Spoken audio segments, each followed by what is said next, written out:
Let me stay this way. Jesus, there's freedom in your name. You break every chain. All right, welcome to the Warrior's Way. Our warrior this week is Erin McClelland. Say good morning. Good morning. She's from New Path. But before we get to her, if you haven't gone to Spiritual Warfare Unit, like, share, and subscribe on our YouTube channel. Please do that. And while you're taking a look at that, if you go to spiritualwarfareunit.com, you know someone's struggling with food or clothes or baby formula or drug rehabilitation, go to spiritualwarfareunit.com, click on struggling. You'll see 16 different people that we have there to help you. It will be free to those that need it. And if you don't need help, we all know somebody that does. So help us, help them, help you. All right. Good morning. How are we doing? We're doing good. So you are from New Paths, and give everybody just a brief overview of what that is. New Paths is an adult treatment center here in Flint, Michigan, and we work with men and women 18 years and older who are struggling with behavioral health issues from substance use disorders, mental health, physical health, really anything that they're going through. We have recovery housing, residential services. I'm sure we'll get more into maybe program description, but we really work on providing an individual the full continuum of care. So the full continuum of care is helping people who struggle with addictions of some kind? Yes. Okay. Anywhere from that person coming in the door just at their lowest point to seeking help, to watching them transform their lives over whatever period of time they need, and going out a successful person. And like sobriety court and all that stuff. All right. Specialty courts, the jails, wherever there's a need. And that's how New Path started, was working with the corrections population. All right. So that's what we're going to get to. All but right. you have a kind of a cool story, so I wanted to have you on. I've wanted you on for a while. I told you that. And so I kind of just want to get your story and why New Paths at the end. And we'll get to that, right? Yeah. So where did you grow up? I actually grew up outside of Grand Rapids in a little city, well, it's probably not that little anymore, called Wyoming. Wait, there's a city called Wyoming? There is. In Grand Rapids? Yes, and everyone would say, is that the state of Wyoming? Yeah. No, it was not. I avoided that because I figured that was a dumb question. So it's just a suburb of Grand Rapids, probably lower to middle class. Was it like country? Was it city? No, it was, well, Grand Rapids is a big city. It's huge. And we were city-like, but not, Your city-ish? We definitely weren't country at all. There was other surrounding suburbs that were country. So you were suburban? Yes. You grew up in suburbia. All right. Yeah. Both parents? One parent? Two parents? I have two parents. I have a mom and a dad. I grew up with them for most of my life. In Wyoming? In Wyoming. All right. Yes. What was... childhood. Give us... like a snap picture of like childhood, like early middle school. What was that like? Oh, goodness gracious. I could do that. So I actually loved my childhood, not realizing how much dysfunction was actually taking place, but we had an amazing neighborhood of kids. So you had like a group of kids you hung out with? It was so awesome. So like the Sandlot? You guys playing baseball and hanging out? Yes, we played baseball, pickle, kickball, Ghost in the Graveyard. Nice. All those, going to the cemeteries, riding our bikes all over, no cell phones. Right. Come on when the street lights come on. Yep. Mom would say, get out of the house all day long. Yep. Maybe come back for PB&J. Or find someone else's mom who might give us sandwiches and popsicles or cookies. Absolutely. And gone all day. I honestly had a great childhood with my friends. It was really cool. All right. So the beginning is very picturesque. That's cool. What's high school look like? Were you like a jock or a sports person, nerd? What were you? Well, I try not to stereotype, but I went to a very small high school called Kellogg'sville High School. Yes, Kellogg'sville? Lots of cereal jokes back in the day. Very crunchy, I imagine. Yes, very crunchy, marshmallowy. Yeah, but I it's got a my small one. school. I graduated with 69 people. In your class? In my class was 69. Now the school's much bigger once they started opening schools of choice. What was your kids came from everywhere. What was your GPA? What was I? I did graduate with honors. Wow. I probably was like, oh gosh, hopefully no one's going to go back and look at my high school transcript. But I had to be at least a 3.5, 3.6. Well, with honors, it has to be about 3.5. Yeah, So- yeah. And I was. So you were smart. I was smart. I was a cheerleader. I was on student council.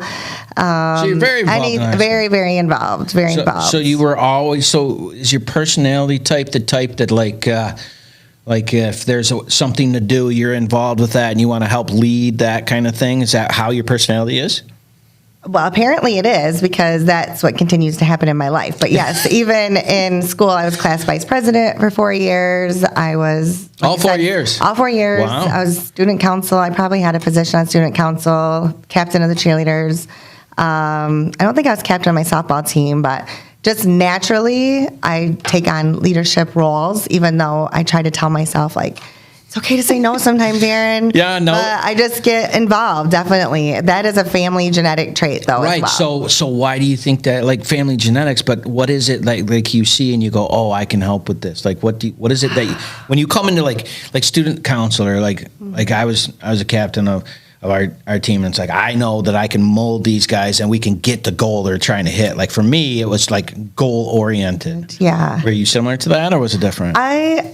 I think I'm goal oriented, but I think for the most part, I was very optimistic. I mean, I was voted class optimist, and I think that I just try to lead from a positive nature. I try to just spread like light and joy in people's lives and just be a good role model. Because I coached after that, after I graduated, I coached cheerleading for 10 years, and I just always wanted to be that positive role model for other people. Gotcha. I mean, I learned later in life some of that was just escaping, so I didn't have to go home or deal with stuff. Situation. But I love being an example to people. Right. And it's not that there's a particular trait. I just like being an example. I don't know, man. Certain people are just, that's why I ask these questions, because it's crazy how it's like, oh, that happened again. And that happened. Like, I don't like being told something can't be done. Right. And like when you tell me it's not possible, I'm like, hold my Coke. I think I can do this. Yeah, it's just harder than you think it is, right? And for me, that's always that ambition to go, I bet you we can do this. And so when you inject that into a positive thing, it's great. When you inject that into a negative, it's not as great. But either way, it's a hold my Coke moment. Right. All right, so you're in high school. Now, you hinted at some of the struggles that you were going through while you were keeping yourself busy, which I understand. And so what kind of things were like happening at home that you were keeping yourself preoccupied from? Sure. I mean, I don't mind sharing my story because I know that it can maybe impact someone else's life. That's right. Most of childhood, like I was saying, when I was a little youngster playing in the neighborhood, everything seemed pretty normal. I mean, we weren't, like I said, we were a lower to middle class family. Dad was, the primary worker, did everything he could to support us. My mom was actually pregnant with me when she was a senior in high school. Wow. And of course, her grandparents were like, you're going to be with, my dad. Yeah. You have to get married now, Yes, we have to get married now. And so they were both very young. And there's so much to learn when I think back when I was 18, even 20, 30, 40 years old. Still so much to learn. So they were very young when they married, had me, and then had my little brother, well, my middle brother now, but we were only 18 months apart. And so we grew up very close. I mean, typical fighting and stuff, but love my brother. So you're the oldest? I am the oldest. Yes. The picture's starting to come clear. The overachiever, all those wonderful traits we have. Yeah. But I think it was like 5th or 6th grade, my parents had told us they were getting divorced. And as that older child, you want to try to fix everything. And you want to maintenance the drop of the rock. Yeah. And so that was really hard. And I didn't know it was affecting me until actually one of my teachers called my parents and said, is something happening at home? Because Erin is just coloring everything black. I don't even remember this. I was told this story just some years ago. And I was like, I don't remember doing that. But I was always really close with my teachers. And I went, like I said, it was a small school. So most people knew our families and friends and stuff. So So they got divorced, but they were still like together. And then they ended up having my baby brother. And Post-divorce. Yes, post-divorce brother. Outstanding. So I'm 13 years older than Tyler. Ryan is my other brother who, and we have an awesome sibling relationship. I'm picked on religiously by them, center of all their jokes. So when you said I had to be funny later, I said we might have to call my brothers. But because they're pretty funny. Yeah. But I believe we used humor in our family as a way to cope as well. Sure. After my baby brother was born, I believe now as an adult looking at what I know, I believe my mom went through postpartum. And that's when her drinking started. Okay. And so I'm a teenager, going into high school and just seeing this unfold. Now they're still staying together. Well, yeah, my dad is back at the house. They're just not married at this time. Okay. So, but yeah, they're there. So my parents are like together, but Yeah, it's unhealthy. There's tension. There's Yeah. tension. It's unhealthy. It's stressful environment. And back then, people didn't really get help for that. Women especially didn't get help, and I don't think postpartum was as evident as it is today Right. for women to get diagnosed. I don't even and think get they had a treated. diagnosis for No, it, right? I don't think so either. I don't think it came about till some years ago. But Right. but looking back, I could see that's what Right. my mother And was using a going through. depressant to deal with a depressive Yes. issue. That's just a Yes. double hammer, right? Yes, and there's family history of alcoholism as well. All right. So so you said you're a teenager. So Yeah. what year did you graduate?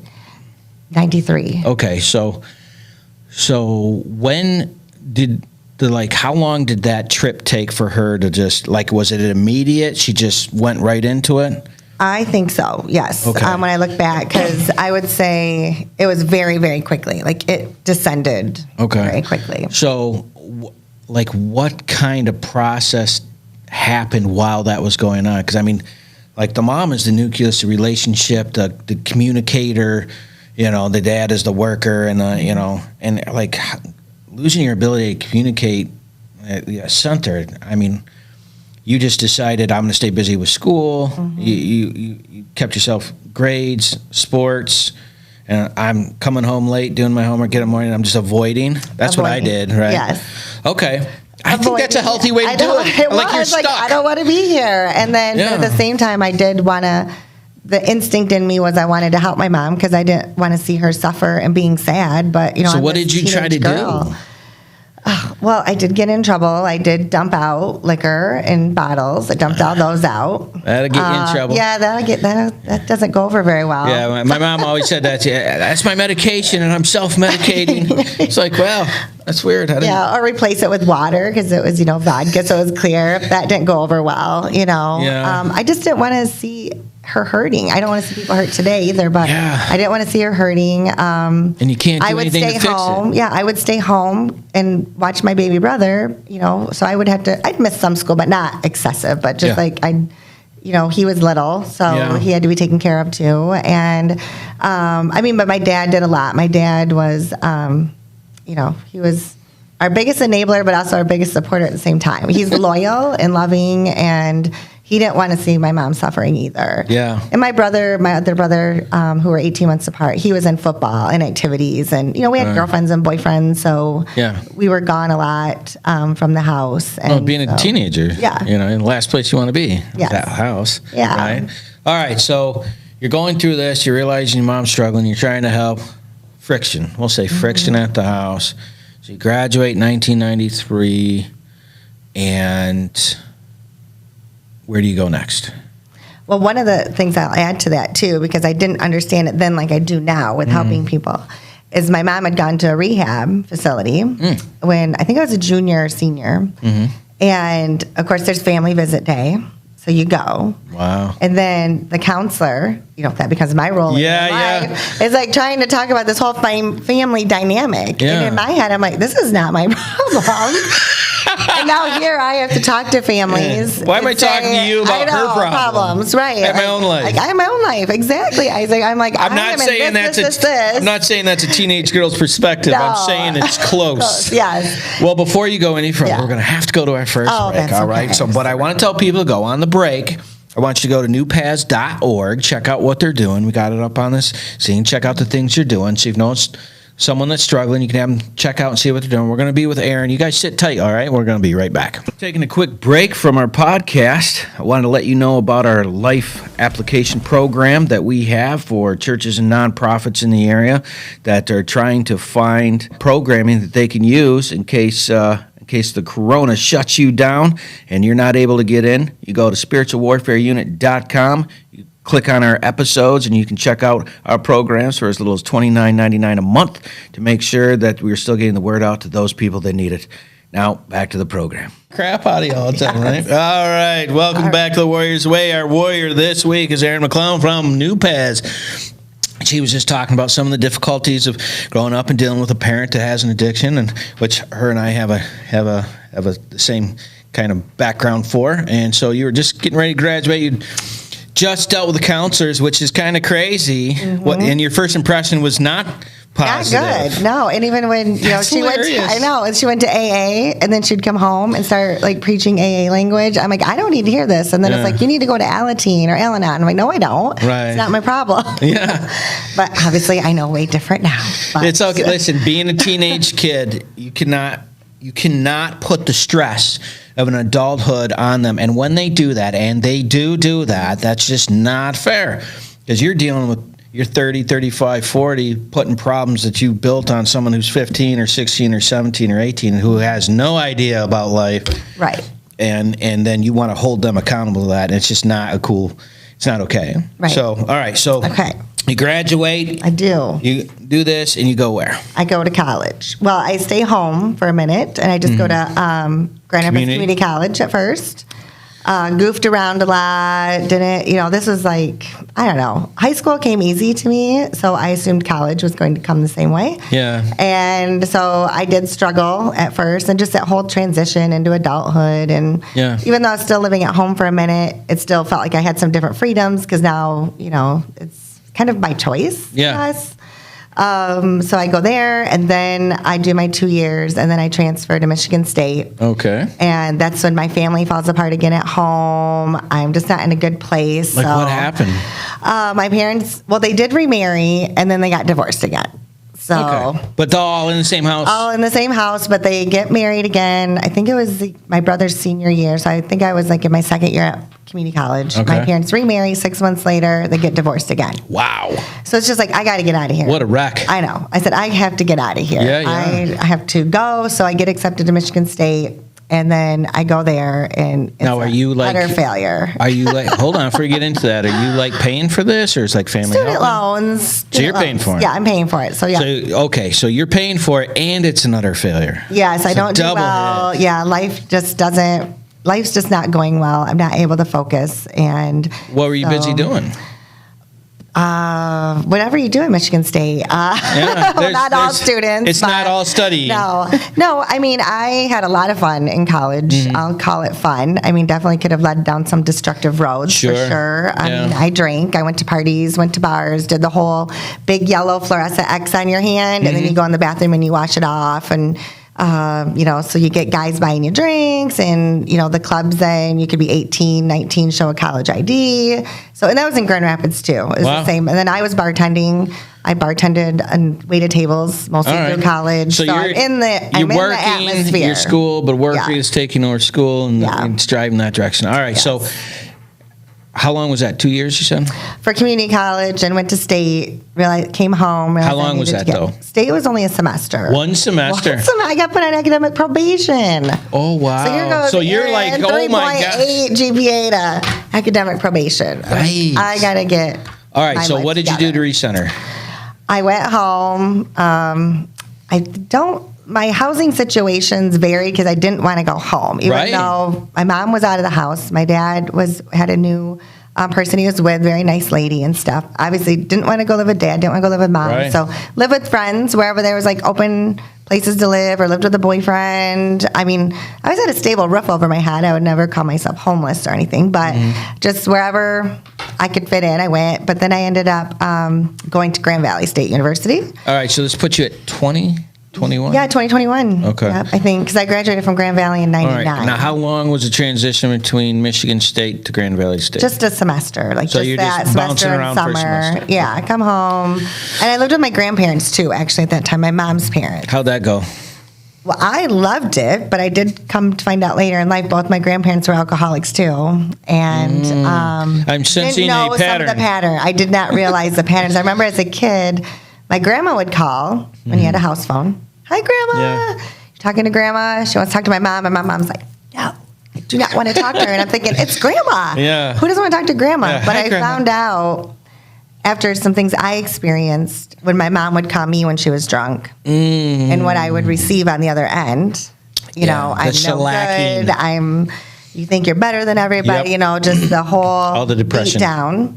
Verbal beatdown. My grandmother did that to my mom. I didn't know that. right. I How did would not you? see that. I never heard that. I didn't see that. And so just the patterns now, obviously you get older, you also get wiser. Yeah. And you learn things. And I know some of that my parents did try to protect me from. There's no way they wanted us to see my grandparents in that kind of light. And, Sure. and they did help raise us. Yeah. And they're amazing. I mean, they're past now, but I mean, I lived with them. Ryan lived with them. We had a super close relationship, and they spoiled us. And you know, So typical grandparent yes, stuff. Yeah. Yeah. So I did live with my grandparents when I started at Grand Valley. All right. So you're going to Grand Valley. What's your major? Criminal justice. Criminal justice. Outstanding. That's ironic.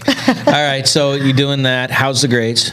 Good. You're Much better. focused now. I'm focused. All And right. I'm still having fun on the side, but I'm focused, and my education is a priority. I need to graduate. I need to get Right. this degree. And Now, are you staying on campus at the time? no, I was living with my grandparents. So you stayed So, through the 2 yep. years. Okay. Yep. So that puts you at 24, 25 when you Yeah, it's like, graduate? well, I graduated in 99. I was 17 when I graduated high school, so 6 years. 23, 22, All right. 23. Yeah. So you're 23, you graduate, and then criminal justice degree. All right. Mm-hmm. So your plan was what? Well, my plan was to be a probation officer working with juvenile delinquents. That was my plan. Oh, I loved youth. Like I said, Yeah. I coached, and actually, No, it one makes sense. Yes, and one of my mentors or people who inspired me in life was our high school JV basketball coach. Mm-hmm. Okay. I'm on Facebook with him. His name is Terry Sayre, and he worked at the Juvenile Detention Center in Kent County. Okay. All And right. so he was so inspirational and so inspiring, God-loving man. And so when we would have our banquets, you know, Coach Terry is just like, rah, rah, rah. And he loved the cheerleaders, and he would bring in some of the at-risk youth. Okay. And like shoot hoops with our guys and practice with them, you know. And I was like, I want to help people in that way. Yeah. I didn't want to be like punitive corrections type Right. mentality. It was I want to help, rehabilitate, give people a chance at life. Mm-hmm. You know, many of those youth we know go through foster care, Yeah. and CPS, and just And like, despite how dysfunctional your parents were, they Yeah. held it together enough so you didn't have to go through that. That's Right, why I I was always didn't. thankful for that, because Me I mean, too. we were close, Yes. right? So, all right. So, because I'm feeling all this, this is so great. All right. So, did you get hired right out of like college? No, the state actually went on a hiring freeze in 1999. So you go through So all this like- work, and they're like, "Yeah, we're not hiring Yeah, I anyone." was applying everywhere, so I didn't get in. And I had sent my resume to one of these services where Yeah, they'll yeah. try to place you in a job. Yeah, yeah. And I actually got a call from Project Rehab in Grand Project Rapids. Rehab in Grand Rapids. Yes. All right. And they were looking for individuals, like kind of like a line staff level, like a residential advisor, not Gotcha. a counselor, because Yep. I don't have my counseling degree Yeah, yeah. at that time. And so I accept the position working with in their youth rehab. So people Mm-hmm. could go there for youth, juveniles could go there from short-term treatment to long-term So treatment. that was the pull, the kids. Yes. Okay. All right. Because I This was makes like, I sense. don't want to work in substance abuse. Yeah. I didn't. I've said that like 25 times in my life, Isaac. I You know don't wanna something? work. If I knew what I was doing, like none of this would be happening, right? I just like let's see what happens. Yeah, why didn't I go like engineer? Yeah, because all the things you're like, you're not doing it. It's like, yeah, you're totally doing that. Yeah. And what's funny is like, you're really good at it, right? So, all right. So, and for those that don't know, it's a little inside baseball. We're getting to our new pass does rehabilitation. And you're like, yeah, I'm not doing that. Not interested. No. So it's the youth, and you're surrounding yourself with these positive people that you want to emulate and be like, which is awesome. That's a great way to do things. And so you get into this. Now, how long were you looking for the job? Was it like quick or?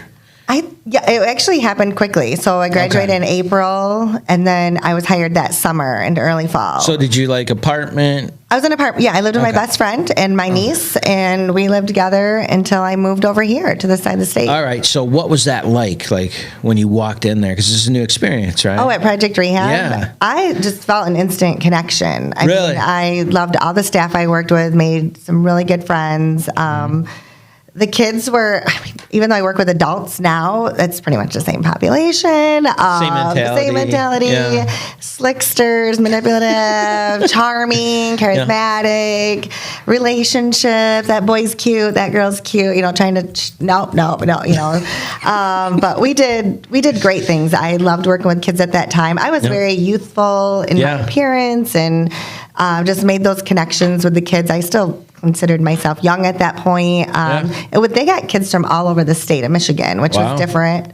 Some were court ordered. Some, it's a pretty big facility over there. Right? Yeah. We were it's actually their behavioral health unit now for, I think it's Spectrum Health. It was like the Pine Rest campus. Yeah, they got some good programs over there. Yes, they do. Yeah, I'm a big fan. So you get in there, you like that. Like, so how long were you there? I was there. I had a boyfriend that was from the east side of the state, from like downstate a little bit. And we were together for like a year maybe at that point, and he had a job opportunity over here, and his family was here.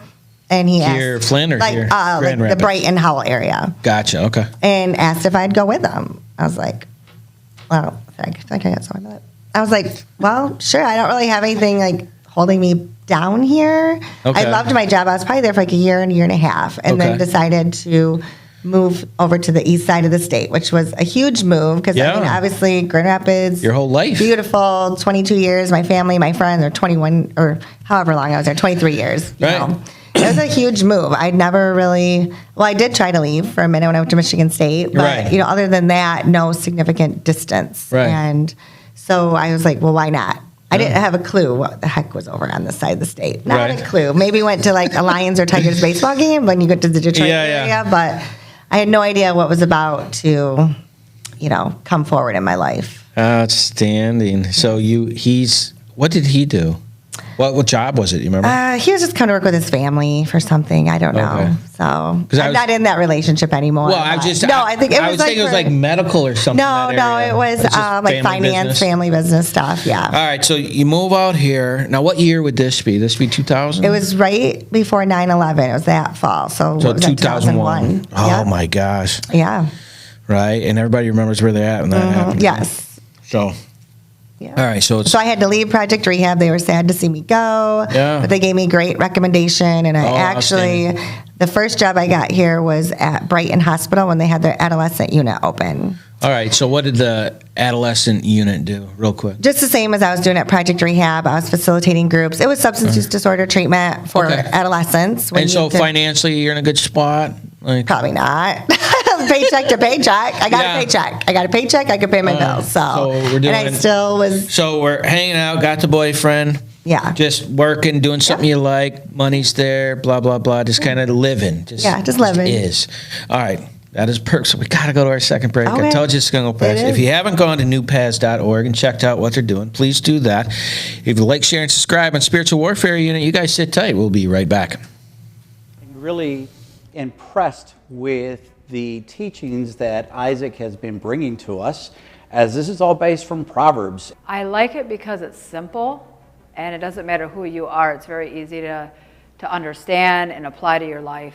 It points out, my bad parts, and but it's showing me how to do the good parts, and I'm trying to apply that and make a better life for myself because I'm tired of where I've been. It's impacted a lot of the guys as they continue to talk and ask questions after the meetings, as they speak to one another regarding the meeting and the messages and the topics that are being brought up, which are down-to-earth topics of situations and things that we live with on a day-to-day basis. He takes the Bible and he breaks it down into simple terms and where you can understand. And like I said before, sometimes a lot of churches, even the Salvation Army, sometimes we start using these big words that people don't understand, like even saying someone got saved. Well, what does that mean? What does it mean when you say someone got saved?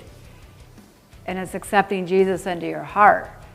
So it's like words like that we use that people don't understand. It's just very interesting how he points out, the different things of, the sin part, and then he comes back with the, how to make it better, and he just points it out. It's there. I didn't know all this stuff was in there, but now that he's pointing it out, it's like, wow, I guess if you really dig into the Bible, you find these things. This is a daily moral standards that we can live by, that the teachings are coming from. And honestly, we can take verse by verse as what he's done, and pretty much he's done the hard work for us and now laying it out so that we have an easier understanding. There's some people who don't like to be in Bible classes, but this one seems to get their attention. All right, welcome back to the Warrior's Way. Our warrior this week is Erin McClelland. She is from New Pass, and she was just finished up about how she was never going to go into drug rehabilitation and helping kids, and then she went into drug rehabilitation and helping kids. So you moved to the east side of the state where we're at now, and it's 2001, and so that happens, right? And then, you're working at the hospital. Now, how long were you there? I was only there, when I was at Brighton Hospital, they actually shut down the adolescent unit. Wow. I know. How long after you got there? Probably there 6 months. Wait a minute. 6, 7 months. They hire you from across the state, and then they're like, yeah, we've decided we're not doing this? Right. They just stopped services. They were just going to focus on adult services. But there was also a big transition where youth had to stay in school. And it was just... adolescent programs were just diminishing across the state, unfortunately. So there's just not funding for it or something? I think so. I mean, there was definitely a need. I mean, I still hear about it all the time now, how there's a need, but... Yeah, we're not going to tell her we're thinking about transitioning this. See, that's just how, that's how businesses are. Yeah, and I wasn't ready to work with adults yet. I was, struggling, there's... Adults intimidate me at that time, even though I was an adult, but I just didn't feel like I had the knowledge or the skill set to relate or to help or support that adult yet. I mean, knowing what I know now, I could have done it, but I didn't know then. Most people struggle with adults, whether they have addiction issues or not. It's how do you communicate with this person? So true. All right, so this puts, let's see, where you at right there? So you're 2001, 2002. So you're late 20s. Yeah, getting there mid-20s, yeah. 26, 27. Yeah. All right, so you're 26, 27. And did they lay you off, or did they say you can only do adults, or how did that work? Right, they offered us a position to work on the adult unit, and again, I was still doing tech stuff and running groups with the kids and stuff. And like I said, I'm I don't know if I'm ready for adults. So I just went back to waiting tables at restaurants for a minute. But I had applied at Genesee County numerous times for, hoping to get a probation job or something, but didn't happen. So you're still trying to be a probation officer? Yeah, I'm still trying to be a probation officer, and so I'm applying, and just no luck, no leads. We're full. So I had to kind of go in these backdoor ways to get to where I am with working with the criminal justice population. But so I had a call from an agency called Project Independence, which was part of Community Recovery Services, which was part of Insight Recovery Center.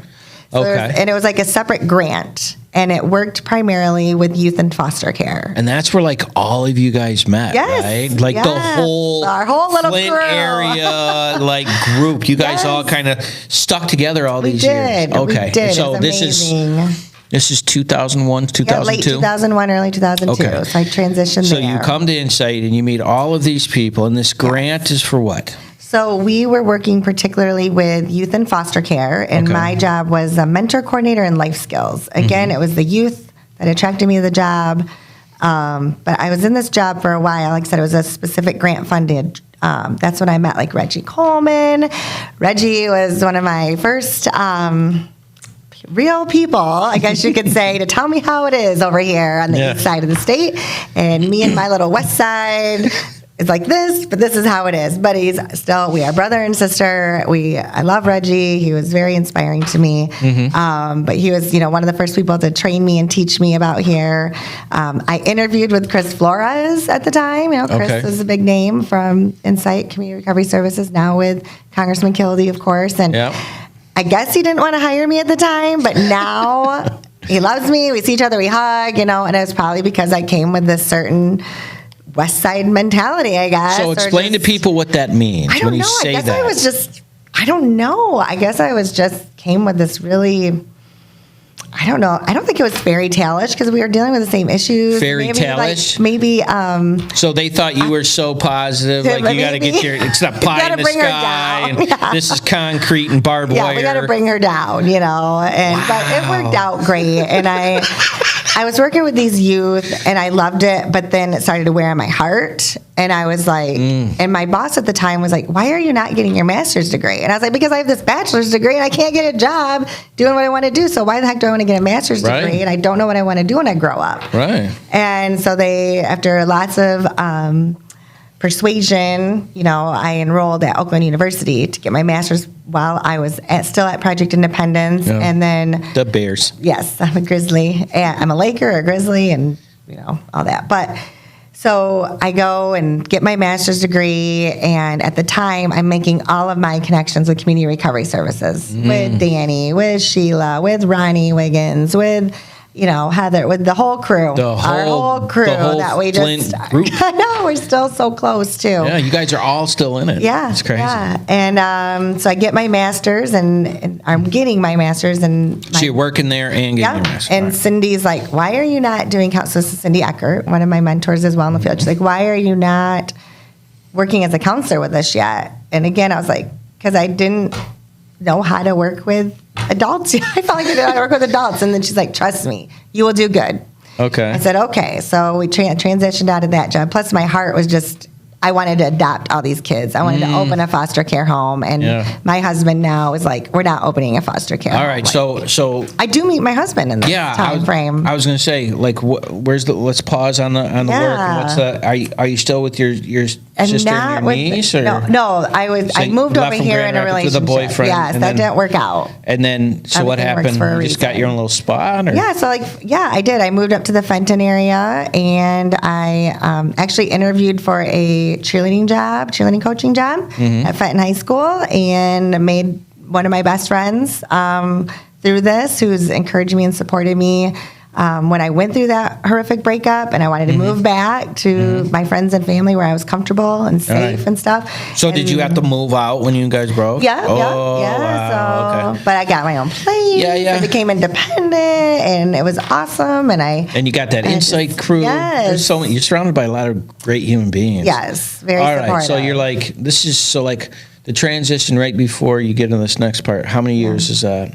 From 2001, 2002 to what? Well, I started, when did I enroll in college? I graduated in college in 08, so I think it was like 05. 05. I think I did a 3-year program at Oakland. Okay. So from 2002 to 2008, you go through relationship breakup, independent, Insight, training, school, counseling, friends, and then husband comes. Yes. Okay. Tell us that. Yes. Well, after years of my own therapy, because I realized I had this pattern of unhealthy relationships, but I always looked at it as it wasn't me, it's them. What's the common denominator? Right. And I'm like, okay. And there was a combination, though. It was, sometimes there was the choices I made, and I wanted to fix people. I had that whole codependent mentality of fixing people. I didn't find, totally broken people. It wasn't like that. I just Well, plus the history of your family. Like Yes. were you taking that into account at this point? Like my parents yeah. struggled with this, so I should why? Okay, so I you're red didn't flagging understand- yourself. Yeah, and I didn't understand what marriage was. My Right. parents didn't have a healthy marriage, and then Right. they both remarried. My mom's remarried a few more times since then. My dad's been remarried one time and been with that person for 20 years. And but my mom has had numerous relationships, and she was in very, very dysfunctional, horrific, violent relationships. Now she's in a good relationship with a good I man. understand but- all of that. Yeah, so Oh, for Lord. me, I had no concept of healthy relationships at all. All right, so just so I make sure we nutshell this real Yes. quick. You're going to school, you got your own place, you're surrounded with good people, you're happy with work stuff. Yes. But the personal stuff you're still working on, you're Yes. trying to get there. All right, so Yeah. you're going through school, and like, did you meet him at school, after school? No, I met him at a bar. in Flushing. That is so perfect. Yes, we met in a bar. I don't think you can even go meet people in bars anymore. I don't know. It's everything's You got to see if they have their COVID Yeah, papers. exactly. Do you have your papers? right. Do you, how many Yeah. aliases do you have? Yeah, right. You look like you may have had some disease. Yes, Your skin is yes. completely white. Yes. Yeah. So we met, and Yeah, now it's so it's all clickery, yeah, abs. right? I don't think I can do that. I can't be single. dude, like, you know how your parents are like, oh, you kids think you know everything? Right. I'm turning into the get off my lawn guy. Yes, me I'm, too. just get off my lawn. Right.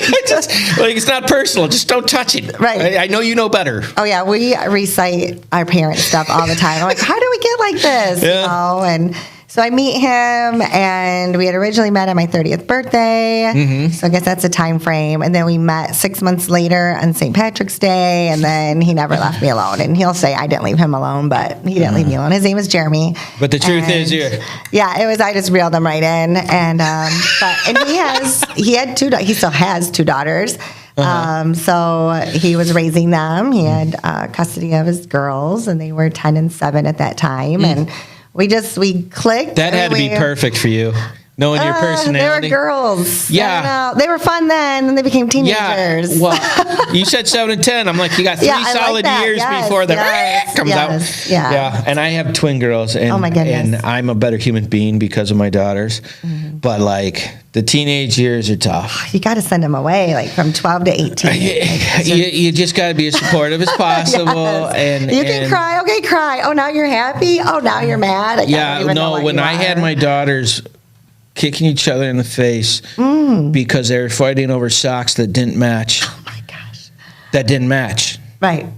I didn't know what to do with that. I was like, my No. brain was like, I give up. I quit. You No, win. I don't even think there is an Apparently, intervention there's a you could pattern do. Oh. to non-matching Matching socks, yeah. socks that don't match, and that's why you put them on. Yeah. I quit. Like, Yeah. this game is stupid. Yeah, my girls always wore non-matching socks. I don't even know what I know, the point was. Why did I buy you a pair? Listen, it's whatever is cool, right? Yes. Okay, so Yeah, so we you meet, get we- 7 and 10. How long? We fall in love, I guess. wait. is it How long goes. was the? The dating? Like the Yeah. because I'd been living in my own place, and Yeah. I really established that independence about me. And he's like, I don't see why you just won't move in. I said, well, I won't move in until I know we're getting married. Because you had the prior. I Yeah, it makes said, sense. I just want to know if we're going to get married, you know. Right. And so we only dated about a year and a half, and then he proposed, and so He knew. 14 years. We just celebrated 14 years of marriage bliss. And you keep giving us these perfect spots. We have to take a break at great. again. All right, Sit Pipe. Please go to newpaths.org and check that out. You guys are hoping that you're enjoying this as much as I am. Sit tight. We're going to be right back.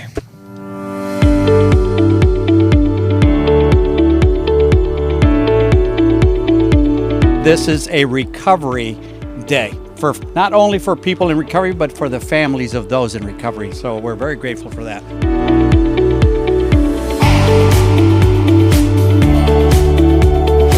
So Dwayne, this is the first year you've not actually participated in Soberfest. Correct. But you're 81? Yes, sir. And just wanted to be out here supporting everybody, Yes, right? sir. All Yes, right. sir. Well, we really appreciate you.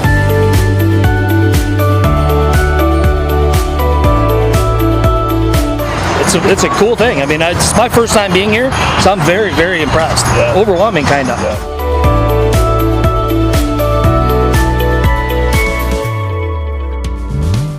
I heard about it through my NA meetings, and And I was excited to go for the first time and meet other people who are in recovery and working towards their goals. All right. And how's it going? Great. I feel great. I feel good to be back to myself again. And every day is just a new life for me. I feel like I have a second chance.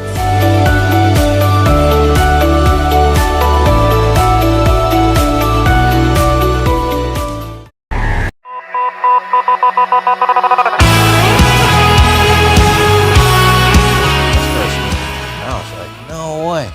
So people that are talking about breaking the rules use their fingers to speak to each other. And that's what gangs do to communicate from point A to point B. It's almost like this has been in the Bible for 2,000 years. And people feel like it's a new thing. That is unbelievable, isn't it? That things that are happening in your life today are in here from 2,000 years ago. That's very weird. You love me too much to let me stay this way. Jesus, there's freedom in your name. Hey, it took me a long time. I'm no quitter. Welcome back. Welcome back to the Warriors Way. Our warrior this week is Erin McClelland from New Paz, and we were just getting into the section where she was getting ready to meet her husband, the love of her life, with the girls.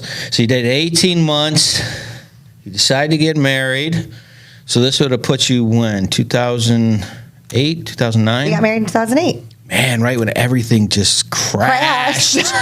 Wow. Yes. But not our love. Our love is forever. Almost wasn't, but we made it work. All right, you fight so through it. But 2008, the worst possible year. Yes, it was a good year, though. We had a good year. All right, so you get married, you move. No, did you I have graduated. So at the same time, planning a wedding, Hey. get my master's degree. That's not busy. No, and Finishing- internships, and I was working for CRS and did my internship out at Turning Point. Wait, CRS. Oh, Community Recovery Services. Sorry, Community Recovery we were a Services. branch of Insight. Okay. And then I started to do just the full-time counseling, and Cindy asked me, do you want to go to the jail or do you want to go to New Pass? And I'm like, I don't want to go to a jail. What are you talking about? And then I was like, I don't even know if I want to go to New Pass. I didn't even know what it was. You didn't know what New Pass was? No, but I went to New Pass. So this was so actually that I got to backtrack because actually she asked me that when I started my master's program. So it was like 04, 05. And she's like, we're going to put you in a counseling area because you could get your development plan through McBAP and stuff. So you could counsel people without your degree. Right. And so I chose to be placed at New Pass because my friend Danny Martinez was there and Heather was there. And I was like, I'll have good support, you know. Mm-hmm. So I was a guest for New Pass for 5 years as a therapist. And that's when it was all corrections based. So now, why is it called being a guest? What does that mean? Because I didn't work for New Pass, and Chris Flores always insinuate whether we're at the jail, Salvation Army, or New Pass, we are guests in their facility. We will respect their rules, their policies, their procedures. You know, so always had that mentality. So 5 years, you're doing this little rotation, and then like, why New Pass? Like, I was there, and actually when I left, I think I officially left in 2010. So I was there from like 5 to 10 or somewhere in there, or 2008. And I was like waving goodbye to Mr. Hart, who was the security. I'm like, bye, I'll probably never see you again, except for on Facebook. And I started working for Insight Recovery Center by itself, like in the private practice side, where I could like bill for commercial insurances, and that's where I was really wanting to go to in my life. Obviously the probation officer side didn't work out. I still got to work with the criminal justice clients though. Loved them. And then I decided to go into the private practice sector because I said, I'm just over working with addiction. I'm over it. I just want to do something that's not addiction. So I'm like, for sure, I'm going to get the emotional pull on what you guys do is so much. That's why I don't have the ability to emotionally tag like you guys do. It's so much. Yeah, it's overwhelming, right? Yeah. So Insight closes. I know, like Danny shared that with you too. Yeah. What year was that? 10? 11? Or maybe 12. No, it's 12. It's been 10 years. Is it 10 years or 11? Somewhere in there. But it's been 10, 11 years. Like it was slowly happening. It was just devastating. I was like, I probably would have been there forever, honestly. Yeah. So I go and I work at Sacred Heart on Beecher Road and a mental health facility, behavioral health facility called Delta Family Clinic. Okay. And I was so excited for that because I was like, there's not going to be anybody with addiction there. I'm not going to have to deal with substance use disorders. So I get my you were my wrong. roster, my client caseload today, and the first client I have, her grandson is a heroin addict, dependent. She wants to know how to help him. Wow. And I'm like, okay, God. You're like the Godfather. I Like said- every time I'm out, they pull I me know. back in. So I literally raised my hands up and I said, I surrender. This is what I'm supposed to do. This is Okay. where I'm supposed to be. So I'm at Insight for 1 year. Or not Insight, I apologize. Sacred Heart Sacred in Heart. Delta. Yep. And Marlene Colick messages me on Facebook. She's like, She is fire. yeah, she's crazy. So she messaged me on Facebook, what are you doing? I said, I'm working. Where are you working? I said, I'm at Sacred Heart in Delta. New Pass needs a clinical director. And I'm like, okay. Good for them. Good for New Pass, She's like, no, they want to go treatment. They want to go treatment. We want to get CARF accredited. I was like, I doubt myself a lot. I'm a huge self-doubter. I don't portray that on the outside, but Right. that is one of my limitations. I doubt myself a lot. And I was like, there's no way I can do that. And I really love just being a counselor. Right. I just love that and helping people. And I talked to Chris Flores was working with me at Sacred Heart and a few of our other Insight folks. And I said, I don't know what I should do. And they're like, what do you want to do? I said, I don't know. I'm like, I think I'm flattered. They reached out. I guess I'll interview.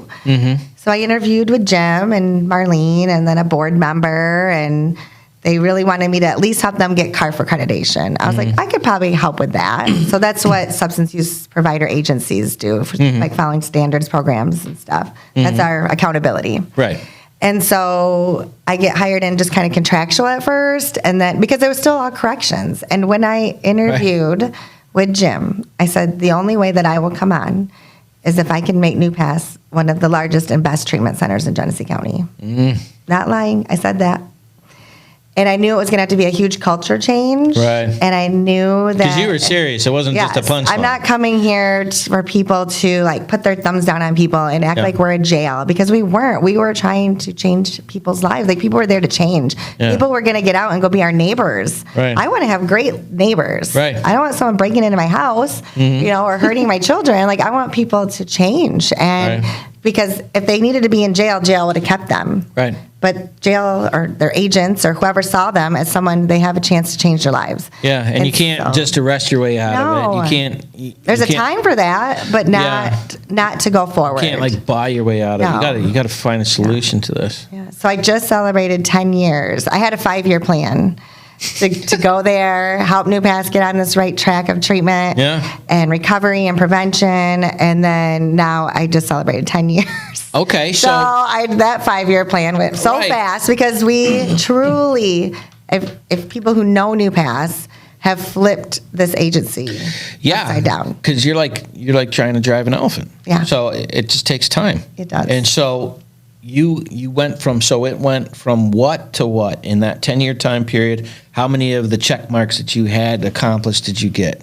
Oh my goodness, I've accomplished so much and more. All right, so honestly, so where was it at when you started? Like, the program itself was an alternative to jail, and right. all of our so instead of jail, you get 90 days. 90 days. Do our program. Yep, and you come in, you would do some substance abuse counseling, some life skills, Yep. and then they'd get out. And then they would hopefully not start again. Right. Yeah. Okay. I've seen lots of.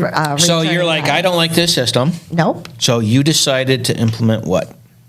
True treatment. All right, And define what so that treatment, means. Counseling, empathy, compassion, caring, nurturing. We are not corrections. These guys do not have doors that go clink, clink, clink on their bedrooms. They have a door that opens and shuts. Talking about just the physical beautification of the facility. And it took an entire team. And along that line, some people left. And new people came on. And our team is amazing. I couldn't do anything that I do without my team. And Jim, my boss, he never hesitated to allow me to do these things because I know that's what he wanted also. But it was like he needed the support and the team to do it as well. And I was just able to bring on amazing people from our clinical staff to our therapists. Like it's just changed. We changed the So you name. didn't have those before? No, New Pass always contracted. No clinical staff? No, New Really? Pass contracted with agencies until they got their own license. And so you decided to do all that in Yeah, so New Pass got their own licensures. We got funding through the Region 10 PIHP to provide residential, inpatient, outpatient intensive outpatient recovery housing. They already had the sobering facility, which is very unique in Genesee County because there is no other sobering facility. So New Pass had their foot in the door. Well, explain that real quick. A sobering facility. Yeah, the sobering facility is open 24 hours, 365 days a year, and it's at our main location on Hamilton. And people can walk in, law enforcement can drop you off, families can drop you off. Anyone can drop you off to the sobering facility. You can either be at risk for intoxication, relapse, you can be under the influence. Obviously, if you need medical attention, we prefer you go to the hospital first because we don't have nurses or medications. And then you'll just have to send them to the and then so we'd send them to the hospital, and then the hospital calls us back. So the sobering facility was created as a diversion program for the emergency departments who were getting flooded with people coming in under the influence of drugs and alcohol. So to make this make sense to us lesser intelligent people, is the hospitals that would take them in when someone ODs and they get their, instead of having them in for like their injection spot, well, they'll have like whatever, an infection or something, and then trying to get that. Well, they would, so someone shows up in the emergency department, intoxicated, alcohol, opiates, whatever that may be. Now, what's the emergency department? Like at Hurley or Ascension. So like the emergency in emergency, rooms. yes. Okay. So they get someone in, you're not going to admit them. Oh, I was like, emergency department. No, they don't, sorry. They don't, so they won't admit them, into the hospital. They so if they're under the influence or something, so they say no. they'll call Sober House and say, they'll treat them to get them to a level of stability, safe stability. And then the person often didn't have anywhere to go. They were homeless. No one wanted them. Their families weren't going to take them back home, so they called Sober House. How full is this place? Oh my gosh, we have 17 beds. We're always full, always full. And people walk in, and then if someone's waiting to go to treatment, we offer them a place to stay in there. So someone has an appointment at another provider on Friday or next Monday, and they'll ask, Erin, can this person stay here? Because if they go out. Right. Obviously all kinds of devastating things could happen. Right. So we do that, and that branched us into so many things with our quick response team, our opioid overdose recovery program, working with doctors, working with law enforcement. We have coaches who are on the streets doing street outreach. I mean, so when you asked me, did I check all my check boxes? They were all checked, and then all these extra check boxes came, and it was Erin, implement these programs. And next week we launch our medication-assisted treatment program. Medication-assisted treatment program. For alcohol and opioid use disorders. What does that entail?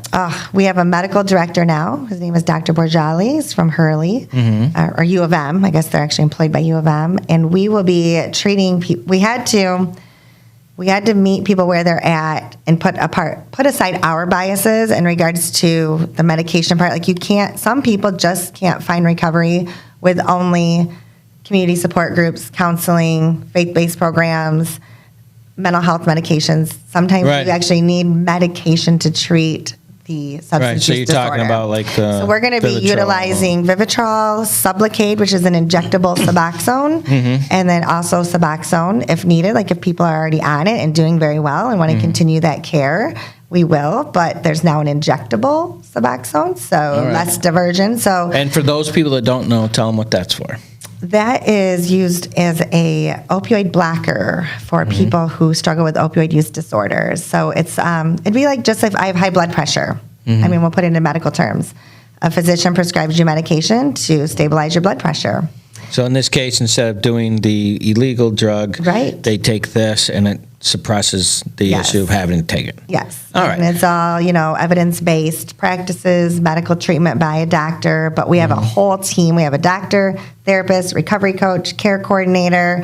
At New Pass, what's so unique is we take a total team approach to the care of the individual. And that was one of the things I really wanted to do. It isn't, one person can't do this. One person can't. No, you have to have a group of people with the same identity and focus producing the output in their situation to be able to put the best outcome for everyone involved. And it sounds like one of the things that you don't give yourself credit for is identifying people that are good at doing that, because it takes all different types of personalities. And you'd be shocked at the different types of personalities that you put in there. So from the time that you took over 2010, basically, how big is New Pass now? Because didn't you say you like wanted to take over the world or something? I remember you saying that. my clinical manager she's going for world domination. World domination. World domination for New Pass. Well, there's so many different components of it, but I can tell you, inpatient, when I checked the census yesterday, we had 130 people in-house, and that could be anywhere from residential. We still do offer an alternative to jail program, so we do have people in there who are not in jail and getting treatment and life skills and all those things, so we still have that program. We have recovery housing where people can stay for up to a year in safe, sober living environments. We have women's and men's residential. And so when I was looking at all of our locations and houses, I looked at the census and we had 130 people. And what was it? Do you remember the number when you first started? Well, you could get about 60 to 70 on a floor. So at max, I remember when I worked there for community recovery services, there'd be like 130, 140. So we're about the same, but the population is different. Granted, we still get, those that are involved in the justice system. But when you count now our outpatient, New Pass didn't have an outpatient program. We probably have 200 or more individuals just in our outpatient program coming in for treatment. And of course, we know the pandemic and the epidemic are driving. The people are coming into treatment by the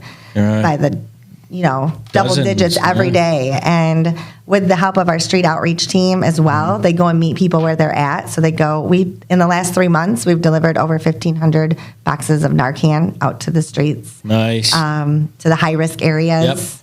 Yep. And then when they're there, if that person says, I want to come into treatment, we get call, get the van, go pick them up, bring them in, Well, Erin, I am absolutely a huge fan of what you're doing. Believe it or not, we're all done. The time is already up. Jeez. And you had a spectacular story. I love why you get into that passion to be able to help those that won't help themselves. And this is your way to do it. And just allowing that path to present itself and produce a conclusion. I just thank you so much for what you do for the community. Thank you so much for your story. I think people love it. We're going to post that up on our podcast. If you've not gone to Spiritual Warfare Unit and like, share, and subscribe, your time is up. We'll have to do it next week. Thanks for popping in. We got to see you guys soon. Bye now. Do you have a nonprofit in your area that's doing a lot of work that people should know about?